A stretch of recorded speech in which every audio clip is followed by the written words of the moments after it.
Well, two birds, two bets, and of course, my colorful collection of crazy people. The title to this little video is, should I, or we, Mae and myself, buy or build a house here in the Philippines? Now, before I get into it, I'm going to just let everybody know that I'm aware the comments are going to come in that as a foreigner, I can't own anything out here. It's all going to be in Mae's name. I'm fully aware of that. There are horror stories that I've heard since day one about guys that get involved with a woman and she promises him the moon, and then he takes his hard-earned money, builds her a property, and boom, the next day she kicks him off the property and says, never come back. Sad but true. I still blame the guy for that, not the girl. He didn't do his due diligence. And I'll get into due diligence in just a minute. What I want to get into right now is what's my motivation, since I can't own anything. Why would I want to buy anything? The motivation is to protect Baby Mae. We have a 30-year age gap in our life. She's 37, I'm 68, and so 31 years. And so that being said, obviously I'm going to depart the planet a lot sooner than she is. And when I go, it's my goal and my desire and my wish to make sure that she is comfortable once I do leave. And then what she does from there on, obviously I would have no control over. What I do have control over, though, is what's happening now. Right now, I see the price of land out here and the price of homes escalating at a really, really just psycho pace. What you could buy 5 years ago for 300 pesos per square meter is now running between 2,000 and 3,000 pesos per square meter for just land. That's not a house on it. That's just land. And then you get into looking at homes out here. To purchase a home that's already built, number one, the ones that we've looked at, and in fact the one we're living in, we wouldn't buy to begin with. It's just not our style. It doesn't make sense, and I could go on with a litany of other excuses or reasons.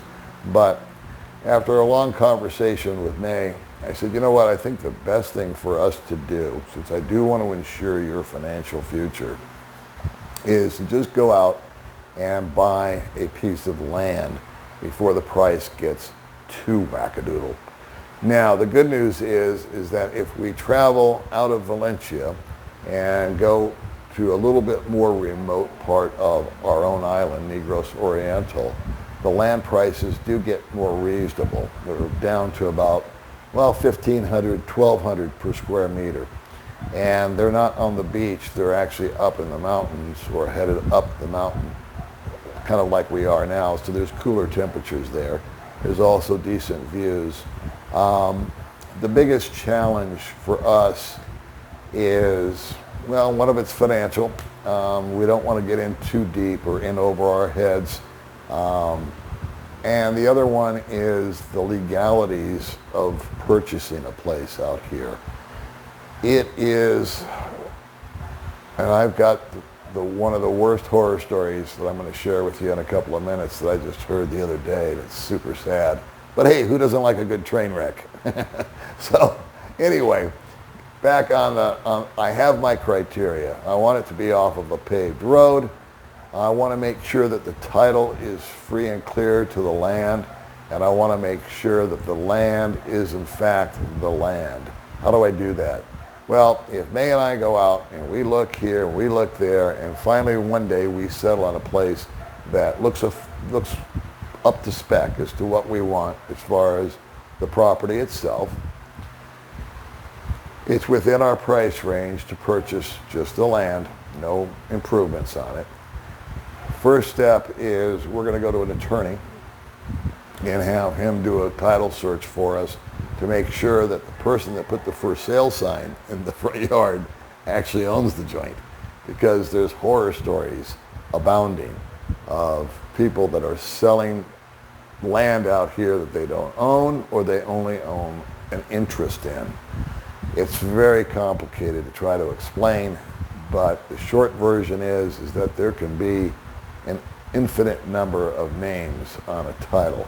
It could have been great-grandma's land, and she left it to the kids and the grandkids and now the great-grandkids.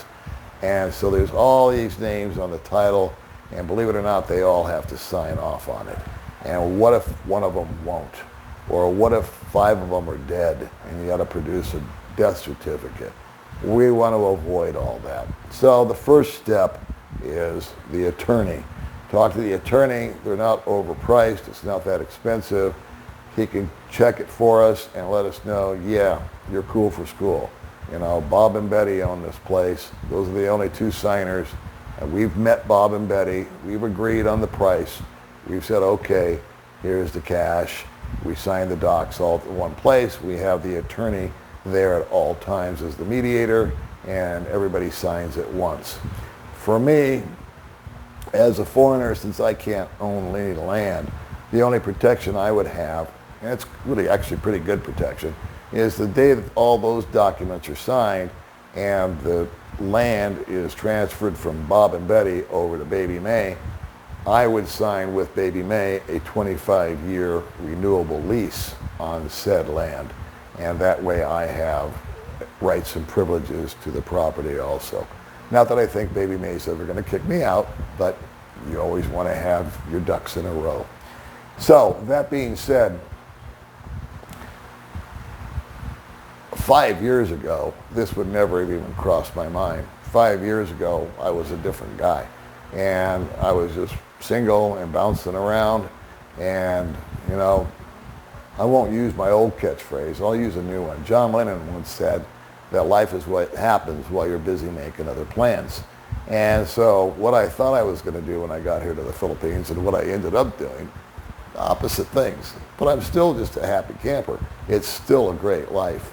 And letting life just sort of happen as it should has been very rewarding.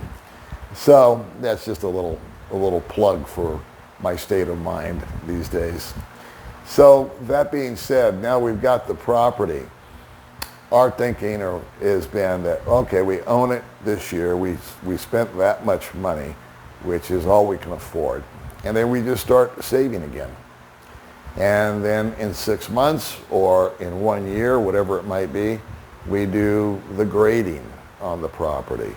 And then again, time frame, I can't tell you. It just depends on how much things cost and how much we can save between now and the next phase. You put up the wall and then the foundation and finding the right guy to do it for you, all of that. It's quite a project, but I think if we take our time and we don't put a deadline on it, then that will make it a lot less pressure filled. It would be kind of fun. The good news is that Mae does not want some big 5-bedroom, mansion with a pool. It's the last thing she wants. She actually would want just a little 1 or 2 bedroom place with 1 CR, a little patio, and a place for a little garden, and she's a happy camper. And it actually sounds like bliss to me too. And it's important that, because I showed her some houses that some friends of ours own, and we went through them and we looked at them. It's a number of places. And I said, what do you think? She goes, it's a very pretty house. I'm very happy for them. And I said, would you like to live there? She said, no. It's too big. It's too much to clean. It's too much to this. It's too much to that. She said, I just want to have something little. I don't need a lot. And the curious thing about this is 2 days ago I was having coffee with a couple, and the woman's from Siquijor. And she made the exact same statement. In fact, she owns land over there right now that she won't sell. She's just letting it appreciate because it's making money just sitting there. And she said, you know what, if I built a great big house here for resale, or if my boyfriend built a big house or bought one, and we were living in it and he passed away, I wouldn't live in it. I would just sell it or rent it out. And then I would go live in a small little place, and she used the exact same words, with a small little garden. Same mentality. So that takes the pressure off. We don't have to buy a bunch of fancy stuff. She doesn't want a bunch of fancy furniture. She doesn't need a lot of, bling, I guess would be the word. And it would make me feel a lot better knowing that at one point in time, be it 2 years, 3 years, 4 years, 5 years down the road, even if we're not completed on it and I leave the planet, she would have enough set up to where she could do it and her family would step in and help her. So that's my take on that. Here's my horror story, and then we'll end it right there. Having coffee with a guy 10 or 12 days ago. I'm not going to use his name. He said I could talk about this, but he said, just don't use my name. This guy, the nicest guy you'd ever want to meet. He'd only been in the country, I think, for 1 or 2 months. And fortunately for him, he's got deep pockets. He's done well in life. So he went out with his, I don't know if he's married or if it's his girlfriend, but they went and looked at a house. And he said, wow, I really like it. And it's just nice. I didn't see it myself personally, but he's telling me about it. And I like this house, and I like the fact that it's got all this empty land around it. It's relatively quiet. And so we bought it. He said he lived in it for about a month or so and started looking at the land across the street and the piece of land next door. And he said, you know what? I'd like to be able to control my environment. I think it would be prudent, since he has the resources to do so, to go ahead and buy some of those lots across the street and the lot next door and the lot over there. And that way, nobody else can build. There won't be a karaoke machine, blaring across the street from me every night. And so what did he do? He hired a surveyor to come out and survey the land. And when they surveyed the land, they also surveyed his property. And he found out which lots were where and this, that, and the other, and how big they were. And the bad news is the house that he bought was supposed to be built on the lot next to him. He was sitting in a house on land that he didn't own, or his Filipina didn't own, even though they had signed the paperwork. The lawyer had not done due diligence. They just used a lawyer to do the paperwork. They didn't do the lawyer to do the searching on it. So he's in this quandary where his Filipina said, well, I've got to look into this. So she got the woman's name that owns the land and got into her social media and her Facebook and found posts from like a year or two ago when this house was built of the owner complaining that somebody just built, some squatter they call them, or some foreigner, had just built a house on her land. And all the comments from her Filipina friends said, yeah, you should bulldoze it down. You should just demolish it. They have no right to build a house on your property. And this poor guy is laying in bed now saying he's just waiting to hear the bulldozer outside come along to scrape his house off the land that he bought, or thought he bought. The good news on the story, if there is any, because I haven't got a conclusion from it yet, is that he's gotten a hold of these people. He's gotten a hold of a good attorney, and they've actually had a meeting. And what he wants to do is offer to either buy the land that the house is sitting on, buy her out, or swap the land where because he owns the lot next door.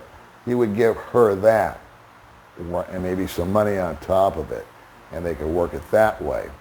And he basically said, hopefully, cooler heads will prevail, and a little bit of money will talk, and we'll be able to get a resolution from this. And I said, so what's the worst case scenario? He says, the worst case scenario, Paul, is that, I just got to walk away from it. And I own that land there, and that's that. That goes, and I said, so that doesn't ruin you, does it? He goes, oh no. He says, it's not good. I'm not happy about it. It was a portion of money, but again, he had done everything wrong, but he could still afford to walk away from his mistake, which was good. When he talked to me and we were going over it, he says, boy, oh boy, I wish I'd have met you first, because what we should have done is hired a lawyer to investigate the property, not just do paperwork. And we should have had the land surveyed prior. He said, I didn't know. I was only in the country for a month, month and a half, 2 months, whatever it was. And the Filipina didn't know. She's not sophisticated to all this real estate stuff. And they just saw a house. The house was for sale. They bought it. They thought everything was cool. And then when they did the survey, they found out what the problem was. So hopefully he gets that resolved. The other thing that I was going to try to do for Mae, real quick, was eventually get her over to the States so that she could have survivor benefits. That takes a long time. That's a long, arduous process, but that's also in the future. That's also in my plans. So I'd be curious to hear what you guys think about my little plan here. The only motivation for it is it's not for me, it's for her. I want to make sure that I leave her off better than when I found her. And I'd be curious to hear what you guys think about this video. All right, we'll see you next time.